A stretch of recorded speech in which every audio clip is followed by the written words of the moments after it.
Olá, sou a aluna Ana Rita de Souza, do curso de Licenciatura em Ciências Biológicas da Universidade Federal do Piauí, do Centro de Educação Aberta à Distância do Polo de Inhuma, Piauí.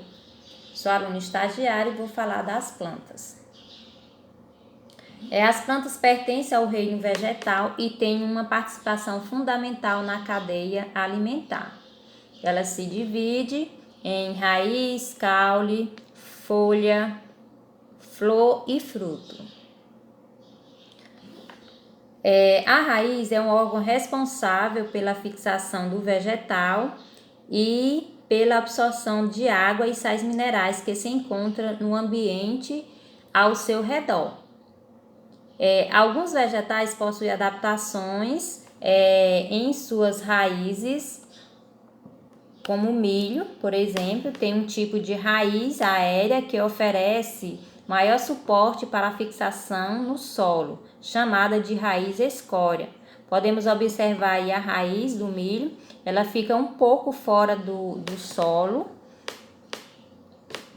E também temos outros tipos de raiz, que são raízes que são capazes de armazenar nutrientes, chamada de raízes tuberosas, que podemos citar alguns outros exemplos. Além da beterraba, temos a cenoura e a mandioca. O caule é o órgão vegetal que liga as raízes às demais partes das plantas. Temos aí alguns tipos de caule, a gavinha do maracujá, a batata inglesa, a racha da margarida e a cebola.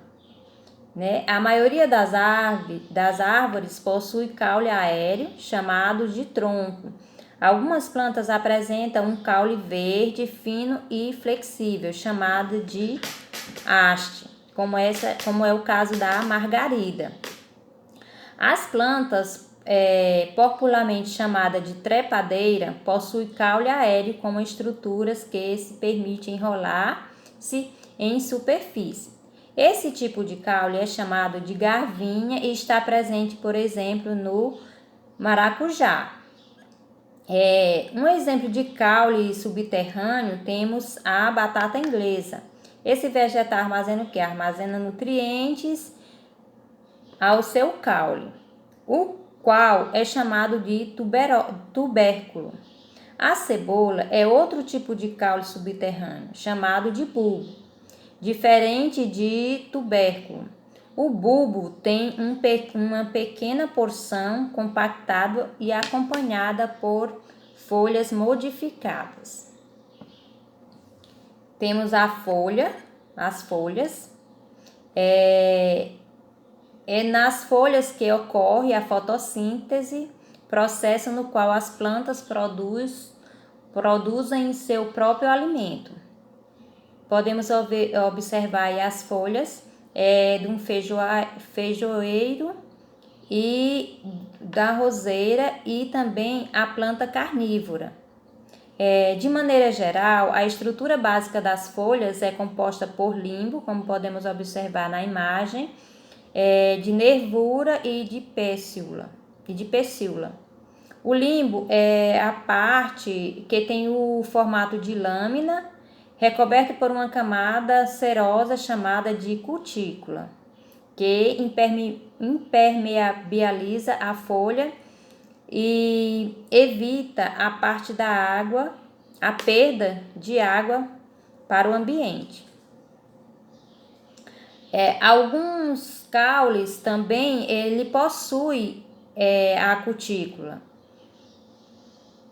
A nervura corresponde ao sistema vascular das folhas e o pecílio liga as folhas ao caule.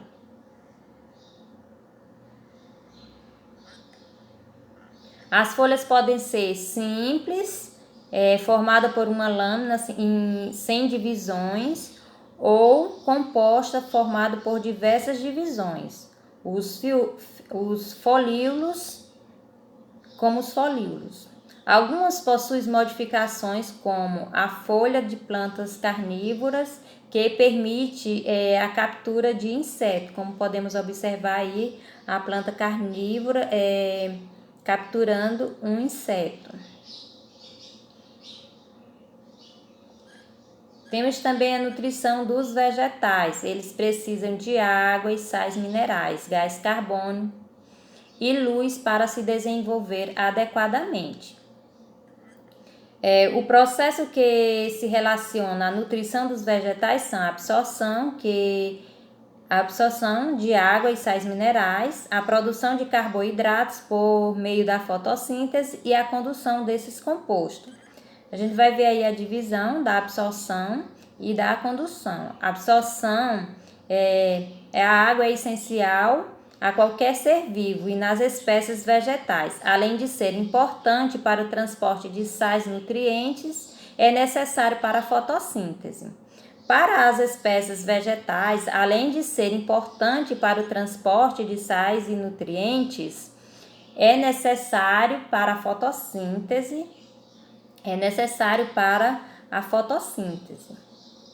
E essa absorção de água e sais minerais corresponde normalmente pelas partes mais jovens das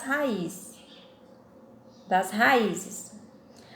A água e os sais minerais absorvidos pela raiz constituem uma solução denominada seiva mineral, que será então distribuída para todo o corpo do vegetal, todo o corpo da planta. Temos a condução, que é a seiva mineral e outros compostos produzidos pela planta, que são transportados por meio de vasos condutores, chamados xilema e o floema.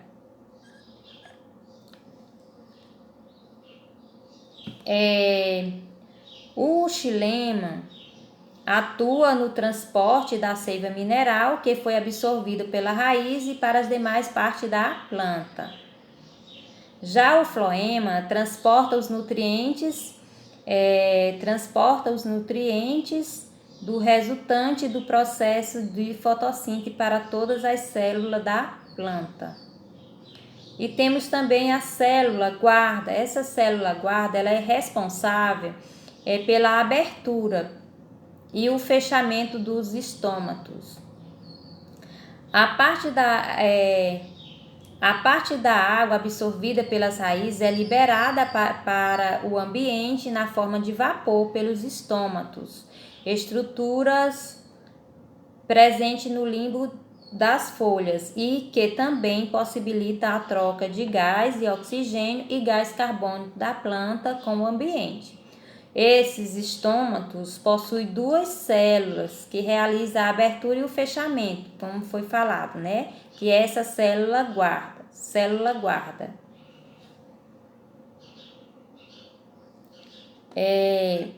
Nesse processo do xilema, floema e a célula guarda é representado pela absorção e da condução da seiva mineral em uma planta, mostrando o detalhe de suas partes vistas no microscópio. Como podemos ver a imagem, ela está um pouco ampliada.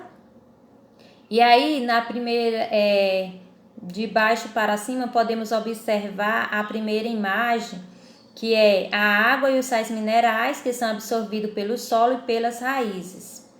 E formam a seiva mineral, que é encaminhada pelo xilema, né? Na figura 2, as folhas, até as folhas, onde a parte da água é eliminada em forma de vapor, como indica as setas o caminho da água na planta. Estamos vendo aí, dá para observar o primeiro, que é o xilema, que é onde onde a raiz da planta absorve essa água, e no segundo, que são os nutrientes que são absorvidos e encaminhado para todo o vegetal.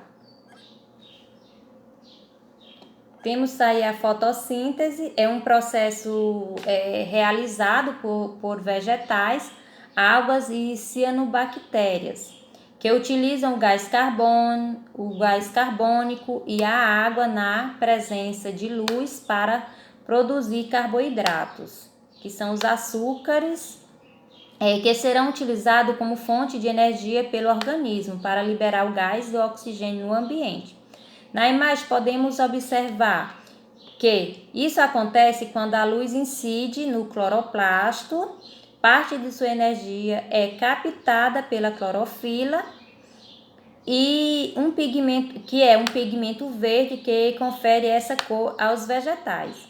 Ao mesmo tempo, a água absorvida pela raiz e o gás carbônico liberado pelos estômatos, que são transportados para cloroplastos e ocorre a produção de açúcar. Os açúcares são transportados pelo floema para todas as partes dos vegetais. Temos a classificação de vegetais, né, que existe uma grande diversidade de plantas para facilitar o seu estudo.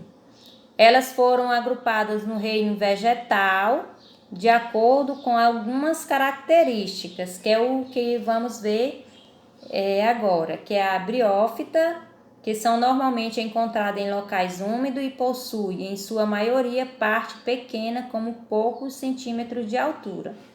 Essas briófitas, elas não apresentam raiz, caule ou folhas verdadeiras. Também não apresenta vasos condutores e o transporte da água e sais nutrientes é feito de célula a célula. Este tipo de condução não seria eficiente caso as briófitas tivessem portes maiores, né, uma planta maior, pois o transporte dessa seiva mineral e dos nutrientes para longa distância seria difícil. Temos as pteridófitas, que formam um grupo de plantas que apresenta vasos condutores, permitindo que esses vegetais alcancem dimensões maiores do que as briófitas. A diferença da pteridófita é que elas não têm semente, nem flores e frutos. São exemplos da pteridófita as samambaias, a samambaiaçu e as avencas. Já é diferente das briófitas, né, que não possui esses vasos condutores.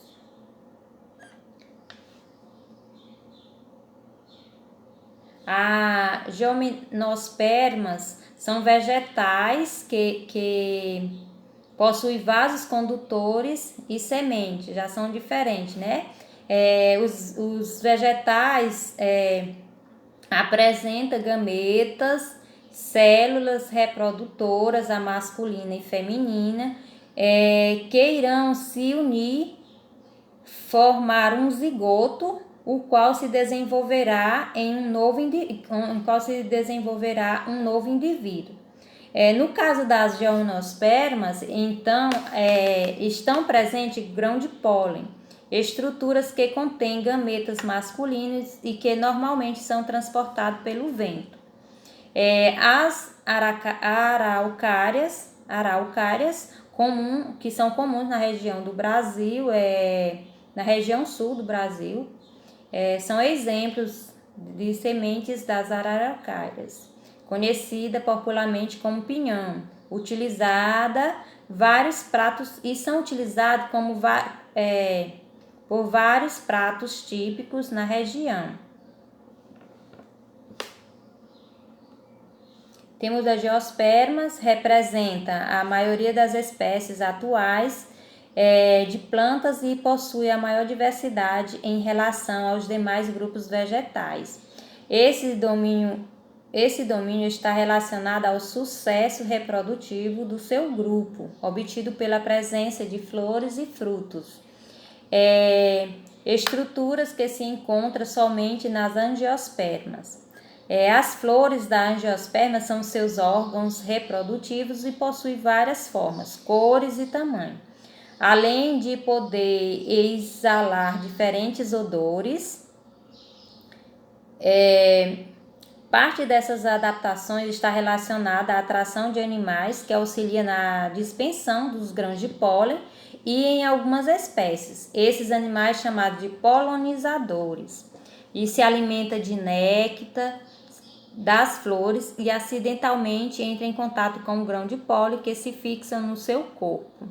Ao visitar outras flores, esses grãos de pólen são a ser liberado, permitindo o encontro dos gametas masculinos com os gametas femininos, formando sementes que germinam no local adequado, podendo originar-se um novo indivíduo.